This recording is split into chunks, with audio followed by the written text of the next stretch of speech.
Aujourd'hui, au Cactus Vosgien, on fait un petit bilan après les deux vagues de froid de cet hiver qui ont été assez courtes, mais on va dire que c'est un froid normal, pas excessif, mais voilà, il a fait moins 11 degrés dans la serre, il y a eu 3 ou 4 nuits à moins 10 ou en dessous. Alors on fait un petit bilan une semaine après, maintenant que la vague de froid est bien terminée.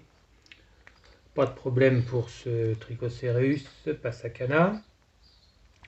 Une belle surprise au Pontia Rufida, qui a bien tenu.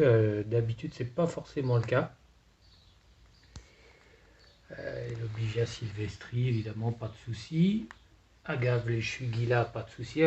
Je précise quand même que les plantes sont au sec absolu depuis 5 mois, hein, c'est-à-dire les meilleures conditions possibles. Alors, je testais Graptosedum César. J'ai juste mis une petite bouture, je pensais pas que ça tiendrait. Bah, moins 11, pas de problème.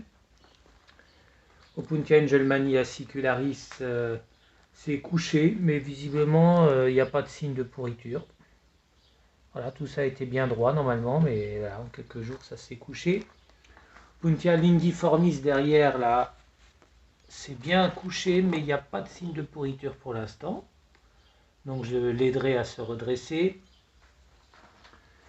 Cette Opuntia robusta, enfin, c'est une forme de robusta, il n'y a pas de souci. Alors d'habitude, c'est risqué, hein, mais là, bon, pas de problème.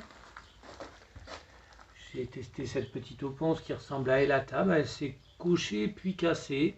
Bon, on verra à l'avenir. Puntia Cacana paedisiana, évidemment pas de souci. Cylindropacia imbricata, SB99 de Manzano, pas de souci pour son premier hiver. Cylindropacia Kleinerae non plus.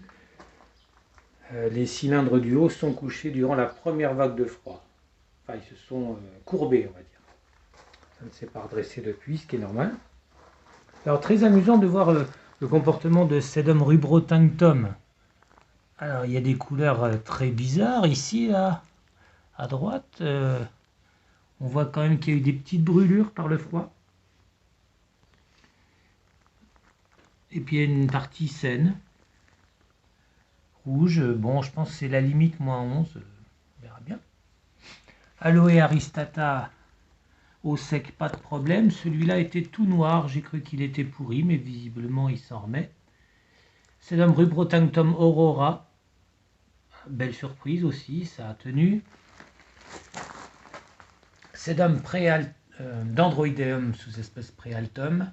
Alors lui, à moins 10, il prend une couleur vert foncé, pas belle.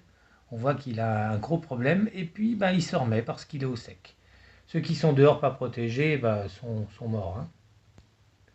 Puntia tapona aussi. Au sec, pas de problème. Cylindropacia imbricata aussi. Alors il a changé un peu de couleur, mais bon, voilà. Puntia cherry, pas de problème. Graptopetalum paraguayense, ça va tout seul. Agave Paris. Puntia basilaris brachyclada. Sedum compressum qui va bientôt fleurir. Voilà, les petits Echinocereus aussi. Alors surprise, j'avais oublié de le rentrer. Crassula Baby Necklace. Normalement ça meurt à moins 2. Eh ben moins 11, pas de problème. Opuntia elata, c'est couché, mais il n'y a pas de signe de pourriture, donc je l'aiderai à se relever. Alors, Graptosedum marialine, voilà, la bouture a soif, mais la tenue à moins 11.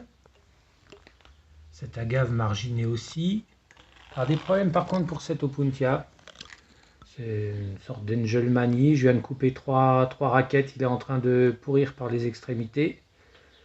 Bon, je ne sais pas s'il va s'en sortir, mais c'est curieux parce que d'habitude, au sec, à 5 mètres derrière moi, il tient contre la maison. Bon, c'est curieux. À mon avis, l'emplacement ne lui plaît pas. Cylindropacia imbricata arborescence, voilà, il se tortille, mais ça va. Alors, mon gros cierge, Trichocereus ou Echinopsis tercheti, a priori, pas de problème, sauf de l'autre côté, il y a une tache qui semble pas être une tache de pourriture.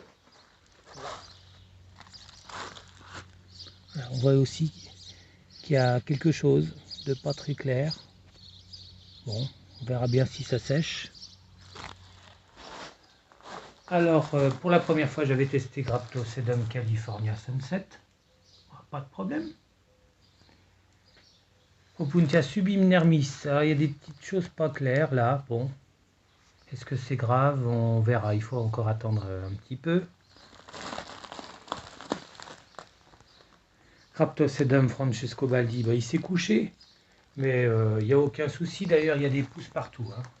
La plante est en croissance depuis le début du mois de février. Bon, et toutes les autres plantes, Echinopsis bruchi, là, pas de problème aussi.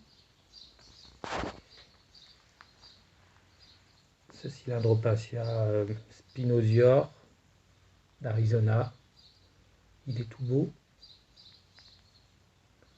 Donc globalement c'est positif, hein.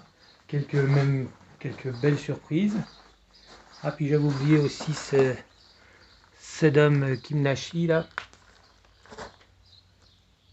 Ici j'avais fait une petite bouture, ça a tenu à -11. Donc plutôt du positif, faut encore attendre un tout petit peu pour d'éventuels dégâts. Bientôt je vous montre les effets de la vague de froid à l'extérieur de la serre.